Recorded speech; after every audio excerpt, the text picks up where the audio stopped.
সবাই মিলে খাইতে বসে আজকে কি হলো, মাঠে গিয়ে সবাই মিলে কি করলাম আজকে এটাই আপনাদের সঙ্গে শেয়ার করব।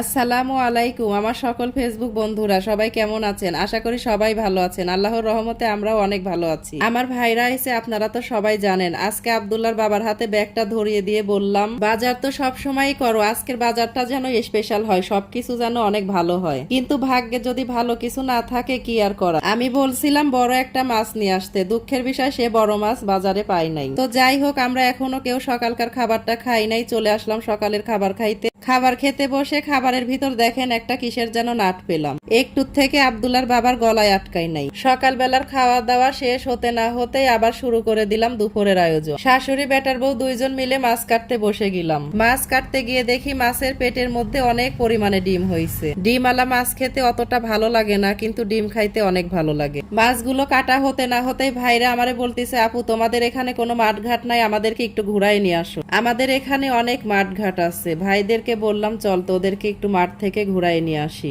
ঘুরতে এসে এক কাজে দুই কাজ হয়ে গেল। মাঠে এসে পেয়ে গেলাম অনেকগুলো মিষ্টি কুমড়া শাক। ভাইদেরকে নিয়ে একটু ঘোরাও হলো, আমার কিছু সবজিও হলো। শাকের সঙ্গে আরো কিছু পেয়েছি, তরমুজ, বাঙি, করল্লা।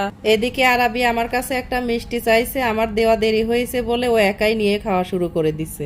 আমার শাশুড়িকে বললাম তুমি তাড়াতাড়ি কোটাকাটি করে দাও, আমি রান্নাটা বসায় দেই, কারণ ঘুরতে গিয়ে রান্নাটা অনেকটাই দেরি হয়ে গেছে।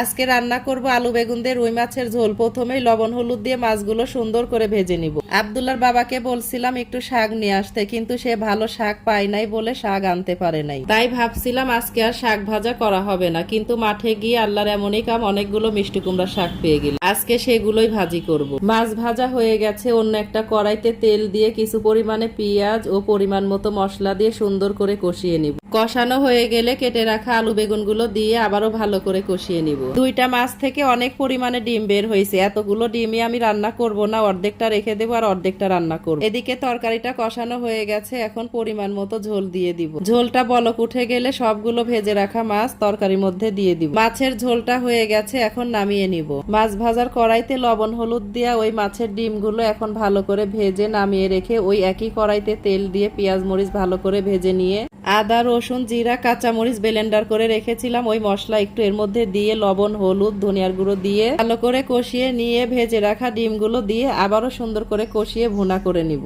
বললাম না আজকে ঘুরতে গিয়ে আমার রান্নাটা অনেকটাই দেরি হয়ে গেছে। আব্দুল্লার বাবা এসে দেখে আমার রান্না হয় নাই, সে ভাত খাওয়ার জন্য বসে আছে। তারে বললাম আর একটুখানি অপেক্ষা করো, আমার মাছ আর মাছের ডিম ভোনা হয়ে গেছে, এখন শুধু শাক ভাজিটা বাকি আছে। তো যদিও অনেক তাড়াহুড়া করতে হয়েছে, তবুও রান্নাটা কমপ্লিট হলো। সবাই মিলে একসঙ্গে খাইতে বসলো। এরা একসঙ্গে খাইতে বসলে যা হয় আর কি, এতই আর কি ফাজলামো করে যা বলার বাইরে। খাবারের থেকে কথাই বেশি বল। তো যাই হোক, আমার রান্না করে দেওয়ার দরকার, আমি রান্না করে দিয়েছি। ওরা এখন খাবে না গল্প করবে সেটা তাদের ব্যাপার। সন্ধ্যাবেলায় আমার ভাইরা ঘুরতে বের হয়ে আমাদের জন্য অনেকগুলো আইসক্রিম নিয়ে আইছে, সেইগুলোই আমরা এই যে খাচ্ছি বসে। সবাই ভালো থাকবেন, আল্লাহ হাফেজ।